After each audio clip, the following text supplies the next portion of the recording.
जिन्ना को मारो, खत्म कहानी। ये सिंपल सी बात बताते हैं।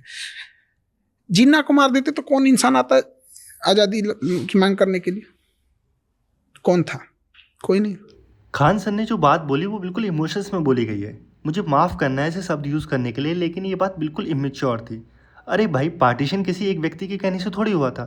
1914 से लेके 1940 तक की कहानी समझनी पड़ेगी। 23 मार्च 1940 मिंटो पार्क लाहौर रेजोल्यूशन, जिसे पाक रेजोल्यूशन भी कहते हैं, ऑल इंडिया मुस्लिम लीग द्वारा किया गया था, जिसमें 3 मेन पॉइंट्स थे।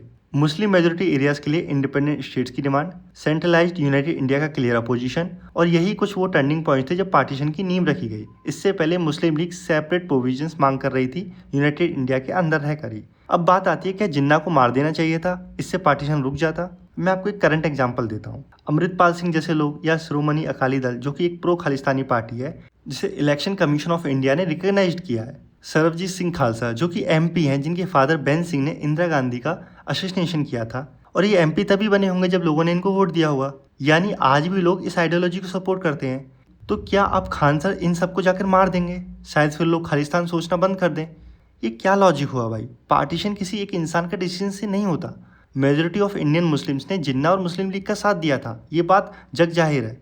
और अगर जिन्ना को किसी ने मार दिया होता तो पार्टीशन और तेज़ी से होता, दंगे और भड़क जाते, जिन्ना शहीद बन जाता, उसकी जगह लियाकत अली खान जैसे लोग आते और इस चीज़ का मस्त फ़ायदा उठाते।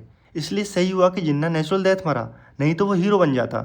जैसे गोडसे ने गांधी जी को मारा क्योंकि गांधी जी पार्टीशन नहीं रोक पाए थे। उन्होंने बोला था पार्टीशन मेरी लाश पे बनेगा, लेकिन हुआ क्या? मेजोरिटी ऑफ हिंदू लोगों ने अपने घर और परिवार खोया। जॉन एलिया साहब की मोहब्बत या इस बंटवारे में यहीं रह गई और उन्हें इस बात का ज़िंदगी भर गम रहा। खैर, गोडसे ने उनको मार दिया, इसके पीछे और भी बहुत सारे रीजन थे, उसके लिए आपको उनकी बुक पढ़नी पड़ेगी। और आज भी लोग गांधी जी को इसलिए ज़्यादा मानते हैं क्योंकि उनका असैसिनेशन हुआ। असैसिनेशन एक इम्पैक्ट छोड़ता है। और जिन्ना खिलाफत मूवमेंट के टाइम पर उसने गांधी जी को क्लियरली मना किया था कि ये सही वक्त नहीं है इस मूवमेंट का। गांधी जी ने उनकी एक नहीं सुनी और मूवमेंट फेल हो गया।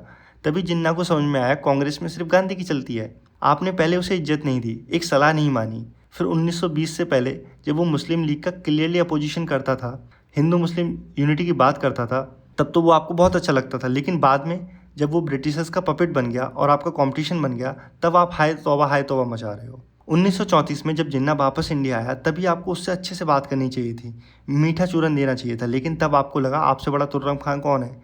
आज सबसे बड़ी पार्टी इंडिया की आप ही हो और मुस्लिम लीग आपका कुछ नहीं बिगाड़ पाएगी। और इसी ओवर कॉन्फिडेंस और इसी पावर पॉलिटिक्स ने देश का पार्टीशन करा दिया।